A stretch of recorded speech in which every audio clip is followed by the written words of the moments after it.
So here it is, Arctic air, freezing temperatures, electric vehicles killer, right? Yes and no. Let's find out. Whew.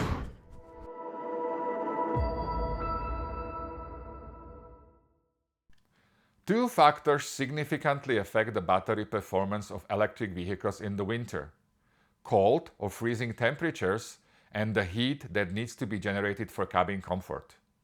I'm sure you have noticed your smartphone's significantly shorter battery life in cold environments, such as when enjoying winter outdoor activities. Negative temperatures measured in degrees Celsius or below 32 degrees Fahrenheit gradually slow the electrochemical reactions in the battery.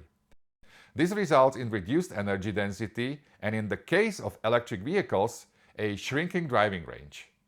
For the record, the energy accumulated in the battery doesn't disappear in the cold stage. It is only inaccessible.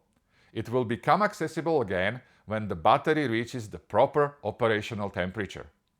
Speaking of heat, conventional internal combustion vehicles utilize waste heat from the engine to warm the cabin.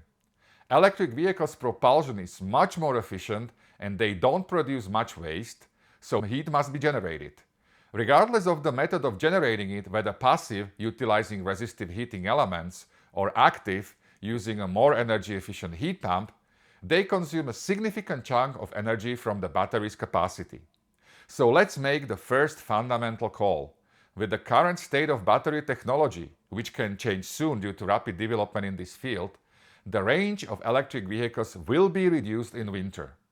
My Nissan Ariya Engage has a theoretical or on paper range of 340 kilometers or 212 miles. However, today, when the outside temperature was minus 14 degrees Celsius or 7 degrees Fahrenheit, the range, calculated according to the previous driving style and energy utilization, was estimated to be 200 kilometers or 124 miles only. In these regards, I have never liked the usual course of dialogue between the potential client and the salesperson in the car dealerships, when the answer to the question about the range was a single number. I believe this is a crime of the car industry committed on the public. The single number is not a true statement. The reply should be "in what conditions?" But the initial qualified reply should have been "what is your lifestyle?" I plan to cover this subject in the upcoming episodes. But back to the battery performance. So can you help reduce the battery's energy loss in the cold weather? Yes, absolutely. Park the electric vehicle in the garage or inside the building if possible. I keep mine in the garage, which is not heated, yet the temperature is always a couple of degrees higher than outside. Contained spaces also reduce the wind chill effect, dramatically decreasing cold transfer into the vehicle's body and battery. Charge the vehicle whenever possible. Don't let the battery drain. Use the charging schedule feature to save money.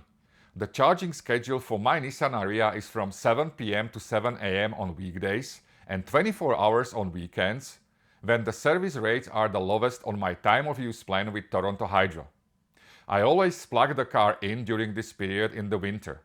I plan to cover all aspects of charging in the future, so please stay tuned. Preheat the battery. If you are about to charge your vehicle with level 1, 2 or fast charging, ensure the battery heating option is turned on. This feature preconditions the battery to the optimal thermal stage, which accelerates charging and is less demanding on the battery in the cold. You can find this option in your vehicle's charging menu. It will draw some extra juice, but the benefit is significant and worth it. Warm up your vehicle while it is plugged in. Use the climate scheduling feature to turn it on before you unplug the car and leave. This way, the energy required for initial heating will come from your home power instead of the vehicle's battery. It takes much less energy to maintain the desired interior temperature than to warm it up from scratch. As I said before, a heat pump is the most efficient heat source in an electric vehicle compared to heating a steering wheel or seats. Reducing the usage of these features will save some battery capacity. You can also reduce the desired interior temperature by a couple of degrees, like at home, saving some kilowatts per hour for the range. Choose the driving mode with the lowest power consumption. On my Nissan Ariya it is Eco mode. Be gentle with the power, or using the old term, the gas pedal. And use the momentum that electric vehicles have plenty of. This is it. In the next episode, I will perform practical tests to compare the range when the electric vehicle's heating is on and off in freezing weather. So stay tuned. Finally, please let me know in the comments if you found my information helpful and what aspects of electric mobility you would like me to cover in the future. I look forward to hearing from you. Thank you very much and engage.